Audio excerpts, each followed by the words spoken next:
प्रेमचंद हिंदी के उन महान कथाकारों में थे जिन्होंने बड़ों के लिए विपुल कथा संसार की रचना के साथ साथ विशेष रूप से बच्चों के लिए भी लिखा।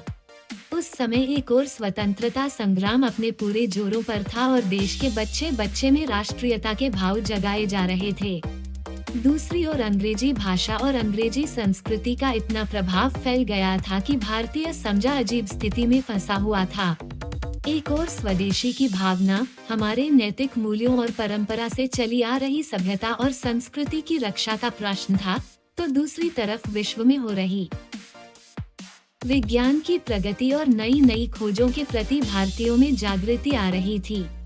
पश्चिमी संस्कृति के प्रभाव का विरोध और स्वदेशी की भावना स्वतंत्रता आंदोलन के नारे बन चुके थे। महात्मा गांधी का प्रभाव, खादी, विदेशी कपड़ों की होली, ये सभी उन दिनों चर्चा के विषय थे। भारतीय और पाश्चात्य मूल्यों का संघर्ष भारतीय समाज के लिए विचित्र समस्या बन गया था।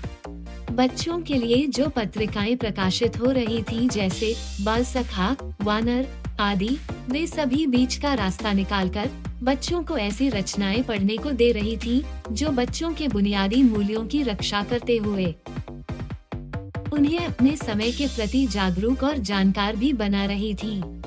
उस समय हिंदी के अनेक वरिष्ठ कवि और लेखक बच्चों के लिए भी रचनाएं लिख रहे थे और उन्हें राष्ट्र भावना, स्वदेशी और भारतीय नैतिक मूल्यों आदि के संदेश के साथ विज्ञान और नई दुनिया से भी परिचित करा रहे थे। प्रेमचंद ने भी उन्हीं दिनों जो रचनाएं बच्चों के लिए लिखी, वे उस समय के बच्चों में नैतिकता, साहस, स्वतंत्र विचार, अभिव्यक्ति और आत्मरक्षा की भावना जगाने वाली सिद्ध हुई।